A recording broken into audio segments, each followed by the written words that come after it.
Keith? I'm good. Doc, I just want to get your impressions of this victory. I mean, you didn't have Joel.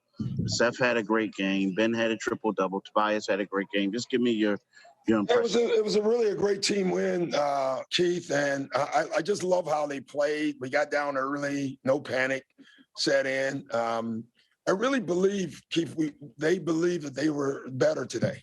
You know, like they were the better team. I thought they played with that type of confidence. I tell you, for one day of really changing, like going small, install our little spread stuff that we were running. For us to execute that well, it just tells you how focused they were. I mean, we didn't have a lot of time to work on a lot of stuff, but they did it. And so really, I'm just really proud of all of them. Ben was incredible. Tobias was incredible. Seth, what can you say? So, but everyone else was good. Tyrese came in. Ferg gave us a big lift. So there's so many guys. I thought Dwight Howard in the second half was huge. So it was what you would call a all hands in team win for sure.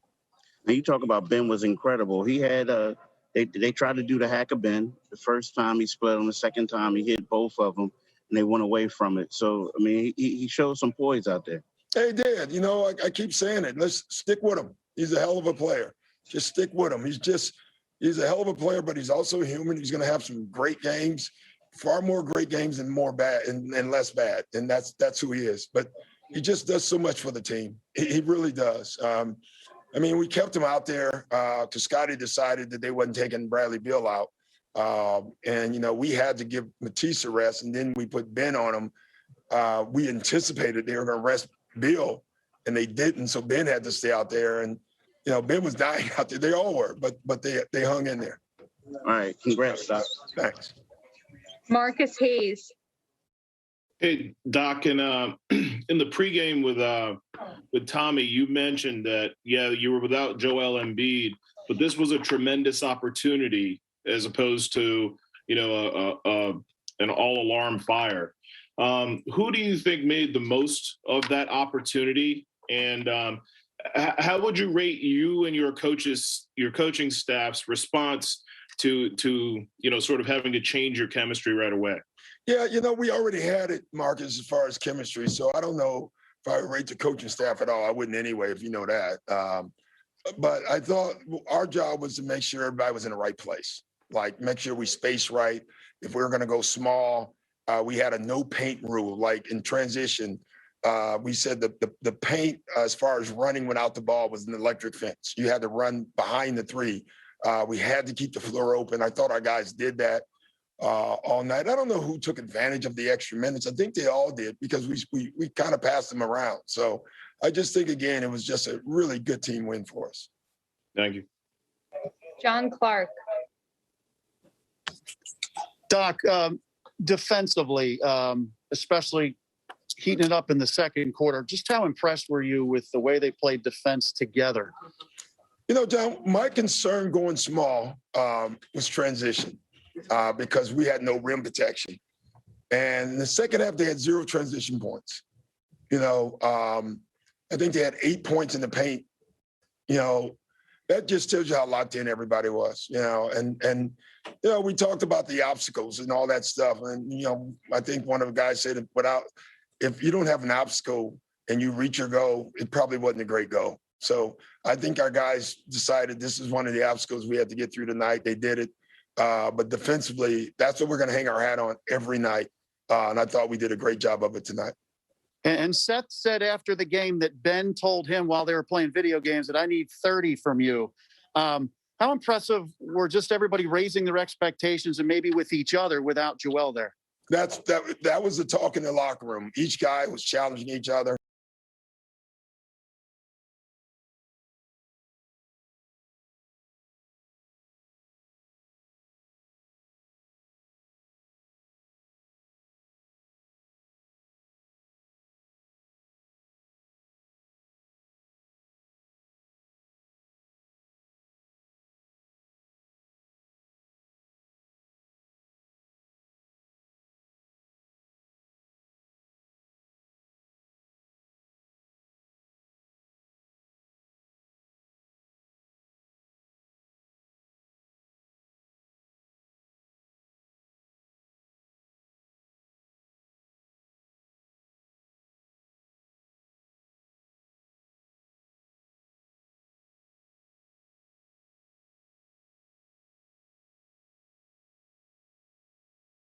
And then also Tobias had, I think he had 6 assists tonight.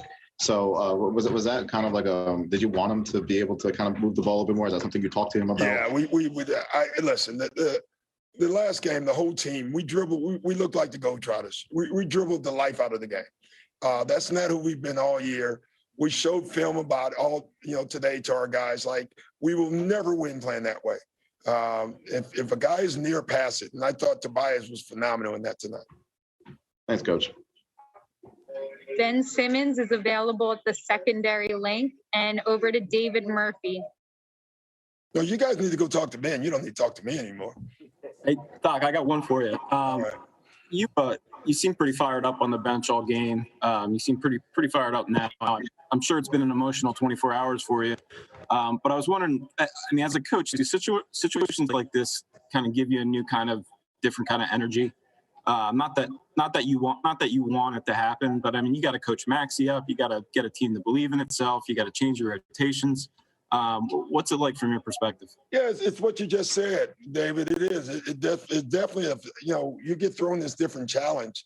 As a coach, you got to try to respond. You got to try to give your team with what you have the best opportunity of winning. Number one, put them in the position, and then get them to believe.